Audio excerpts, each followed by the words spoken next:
வசிஷ்ட முனிவருடைய ஆலோசனைப்படி தசரதன் ரிஷ்யசிருங்கரை வரும்படி வேண்டுகோள் விடுத்தான். ரிஷ்யசிருங்கரும் தன்னுடைய மனைவி சாந்தையோட அயோத்தியில் எழுந்தருளினார்.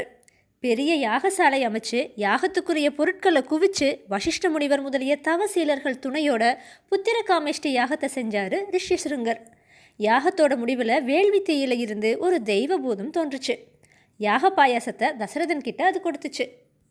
தசரத மகாராஜனே, உன்னுடைய பிரார்த்தனையை ஒப்புக்கொண்டு தேவர்கள் இந்த பாயசத்தை உன்னுடைய மனைவியர்களுக்கென்று அனுப்பியிருக்கிறார்கள். உனக்கு புத்திர பாக்கியம் உண்டாகும். இதை பெற்றுக்கொண்டு உன் பத்தினிகளுக்கு தருவாயாகன்னு தெய்வபூதம் சொல்லுச்சு. தசரதனும் பாயச பாத்திரத்தை தன்னுடைய மனைவியர்கள்கிட்ட கொடுத்தான். பாத்திரத்தில் உள்ள பாயசத்தில் பாதியை கௌசலை அருந்தினான். சுமித்திரைக்கும் அப்படியே தந்து மீதியில் ஒரு பாதியை கைகேயி அருந்தினான். அதுக்கப்புறமா மீதி இருந்த பாயசத்தை தசரதன் மறுபடியும் சுமித்திரைக்கு கொடுத்தான். யாகத்தில் கிடைச்ச பாயசத்தை அருந்தியதன் பலனா கௌசலை, கைகேயி, சுமித்திரைன்னு 3 பேருமே கர்ப்பமடைஞ்சாங்க. சித்திரை மாதம் புனர்பூசம் நட்சத்திரம் கடக லக்கணத்தில் ராமனும், மறுநாள் பூச நட்சத்திரத்தில் பரதனும், அதுக்கு மறுநாள் ஆயில்யம் நட்சத்திரத்தில் லட்சுமணனும் சத்ருக்கனும் பிறந்தாங்க. அயோத்தி மாநகரமே மகிழ்ச்சி வெள்ளத்தில் மூழ்கிச்சு. தேவர்களும் முனிவர்களும் பூமாரி பொழிஞ்சாங்க. 4 வேதங்கள் போல 4 பிள்ளைகளும் பெருமையோடு வளர்ந்தாங்க. ராமனும் லட்சுமணனும் பிரிவதே கிடையாது. அதே மாதிரி பரதனும் சத்ருக்கனும் ஒன்றாவே திரிவாங்க. இது அவங்க அம்மாக்கள் பாயசம் அருந்திய முறையிலிருந்து உண்டான நெருங்கிய பற்றுன்னு கூட சொல்லலாம். 5 வயதுக்கு மேலே சகோதரர்கள் 4 பேரும் வசிஷ்டருடைய ஆசிரமத்தில் தங்கி கலைகளை எல்லாம் கற்றுக்கிட்டாங்க. அரசகுமாரர்களுக்கு தேவையான எல்லா பயிற்சிகளும் அவங்களுக்கு தரப்பட்டுச்சு. மனைவியை விட நல்ல குழந்தைகள் அமையிறதுங்கிறது ஒருவனுக்கு கிடைப்பதற்கரிய வரம்னே சொல்லலாம். அந்த வகையில் தசரதன் ரொம்பவுமே கொடுத்து வச்சவன். ஒரு நாள் தசரதன் தன்னுடைய குழந்தைகளுக்கு திருமணம் செய்கிறத பற்றி மந்திரிகளோட ஆலோசனை செஞ்சுட்டு இருந்தான். அப்போ காவலர்கள் வந்து விஸ்வாமித்திர மாமுனிவர் அரசனை காண வந்திருக்கிறாருன்னு தகவல் சொன்னாங்க. விஸ்வாமித்திரருங்கிற பெயரை கேட்ட உடனேயே எல்லோர் முகத்திலையும் பயம் தெரிஞ்சுது. அப்படி எல்லோரும் பயப்படுற விஸ்வாமித்திரருடைய வரலாறு என்ன? மிகப்பெரிய முனிவரான விஸ்வாமித்திரர் ஆரம்ப காலத்தில் ஒரு அரசனாக இருந்தவர். ஆனால் காலப்போக்கில் அவர் முனிவராக மாறினார். அவர் இப்படி மாறியதுக்கு பின்னாடி ஒரு வியப்புற்ற வரலாறு இருக்குது. காதின்னு ஒரு அரசன் இருந்தா. அவனுக்கு ஆண் குழந்தை எதுவும் இல்லை. ஆனால் ஒரு அழகான மகள் இருந்தா. அவளோட பேர் கௌசிகி. கௌசிகி திருமண வயசை அடைஞ்சா. நற்குணங்களையோ அழகையோ ஒருங்கி பெற்ற அவளை நல்ல வசதியான ஒரு இடத்துல மனம் முடித்து தர வேண்டும்னு காதி மன்னன் விரும்பினான். அதற்கான வேலைகளிலும் அவன் தீவிரமாக இறங்கினான். அந்த சமயத்தில் தான் அரசனை தேடி ஒரு முனிவர் வந்தார். அவரோட பேர் ரிஷிகர். அரண்மனைக்கு வந்த ரிஷிகர் கௌசிகியுடைய அழகையும் நற்குணங்களையும் பார்த்து வியந்து போனார். அவளை மனம் முடிக்க வேண்டும்னு விரும்பினார். தன்னுடைய ஆசையை அவர் அரசன்கிட்ட தெரிவித்தார். இதை கேட்ட அரசனுக்கு என்ன சொல்கிறதுனே தெரியலை. முடியாதுன்னு சொன்னால் முனிவருடைய சாபத்துக்கு ஆளாகி விடுவோங்கிறது அவனுக்கு நல்லாவே தெரியும். ஆனாலும் முனிவரை எப்படியாவது தட்டி கழிக்க வேண்டும்னு அவன் நினச்சான். ஒரு நாள் முனிவரை அழைச்சி, ஐயா, எனக்கு உங்ககிட்ட சிறிய வேண்டுகோள் ஒன்று இருக்குது. அதை நீங்கள் நிறைவேற்றினா என்னுடைய மகளை உங்களுக்கு மனம் முடித்து தருகிறேன்னு சொன்னான். அது என்ன வேண்டுகோள்னு கேட்டார் முனிவர். ஒரு காது கருப்பாகவும் உடல் முழுவதும் வெள்ளையாகவும் இருக்கிற மாதிரி 1000 குதிரைகளை நீங்கள் எனக்கு தர வேண்டும்னு மன்னன் சொன்னான். அரசனோட வேண்டுகோளை ஏற்று குதிரைகளோடு வருவதா சொல்லிட்டு போனார் முனிவர். இது மாதிரி 1000 குதிரைகளை முனிவர் எங்கே போய் தேடி கண்டுபிடிப்பார்? அவரால் கண்டிப்பாக அதை தரவே முடியாது. அதனால் அவர் கௌசிகியை மணக்கிற விருப்பத்தை விட்டுடுவார்னு நினச்சா அரசன். இதுக்கிடையில் ரிஷிகர் முனிவர் தன்னை மணக்க விரும்புகிறாருங்கிற செய்தி கௌசிகியுடைய காதுகளுக்கு எட்டுச்சு. அவளும் முனிவரை மணக்க விருப்பமுடையவளாகவே இருந்தாள். அரசனுடைய வேண்டுகோளை பூர்த்தி செய்ய முனிவர் வருண பகவான் கிட்ட வேண்டினார். வருண பகவானும் அவர் கேட்டது மாதிரியே 1000 குதிரைகளை தந்தருளினார். அதை கொண்டு வந்து அரசன்கிட்ட ஒப்படைச்சாரு முனிவர். இப்போ அரசனுக்கு வேற வழியே இல்லை. அதனால் தன்னுடைய மகளை ரிஷிகர் முனிவருக்கு மனம் முடிச்சு கொடுத்தாரு மன்னர்.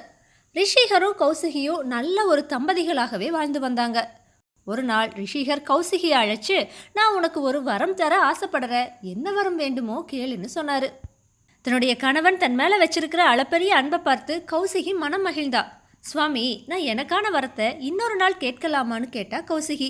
ரிஷிகரும் அதுக்கு சம்மதிச்சாரு. ஒரு நாள் கௌசிகி தன்னுடைய தாய் வீட்டுக்கு போனான். அங்கே தாயும் மகளும் எல்லா விஷயங்களை பற்றியும் பேசினாங்க. அப்போ கௌசிகி தன்னுடைய கணவர் தனக்கு கொடுத்த வரம் குறித்து தன் தாய்கிட்ட சொன்னான். என்ன வரம் கேட்க போகிற கௌசிகின்னு அவளுடைய தாய் கேட்டா. எனக்கான ஆசைகள் இருக்கட்டும் அம்மா, உங்களுக்கு ஏதாவது ஆசை இருந்தால் சொல்லுங்க, நான் அதை என்னுடைய கணவர்கிட்ட கேட்கிறேன்னு சொன்னா கௌசிகி. உடனே கௌசிகியுடைய தாய் தனக்கு ஒரு ஆண்மகன் பிறந்தா நல்லா இருக்குன்னு சொன்னான். சில மணி நேரங்களுக்கு அப்புறமா கௌசிகி தன்னுடைய தாய் வீட்டிலிருந்து புறப்பட்டு தன்னுடைய வீட்டுக்கு போனான்.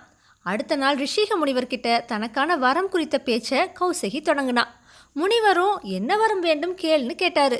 சுவாமி, எனக்கு ஒரு மகன் வேண்டும்னு அவ சொன்னான்.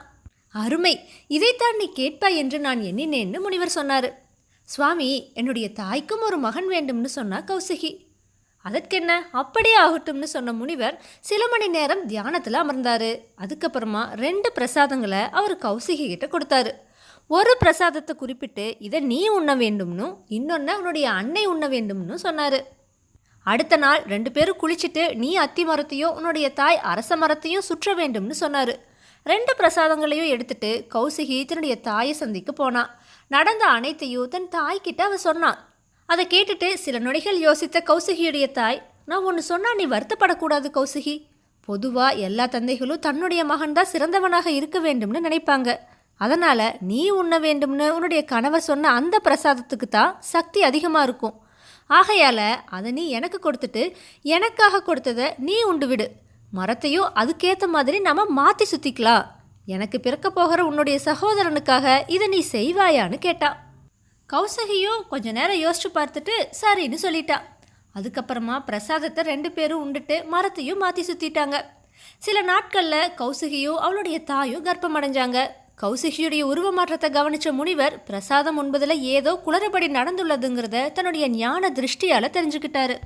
பெரும் தவறு செய்து விட்டாயே கௌசகி, நான் ஒரு அந்தணன்கிறனால உனக்கு பிறக்கிற குழந்தை அந்தணனாக இருக்க வேண்டும்னும், உன்னுடைய தந்தை சத்திரியன்கிறனால உன்னுடைய தாய்க்கு பிறக்க போகிற குழந்தை சத்திரியனாக இருக்க வேண்டும்னு தானே நான் பிரசாதம் கொடுத்தேன்.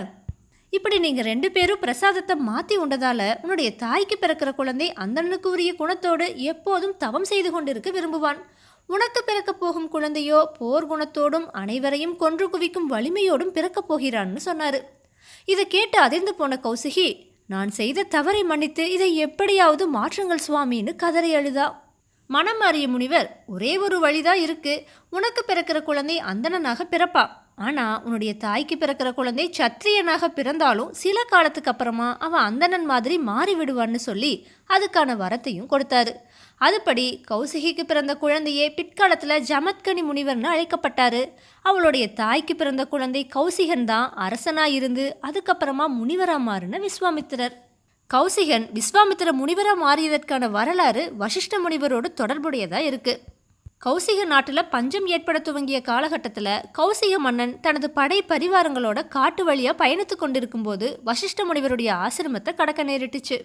மன்னனை உபசரிக்க விரும்பின வசிஷ்டர் மன்னனுக்கும் படை வீரர்களுக்கும் தானே விருந்தளிக்க முன் வந்தார்.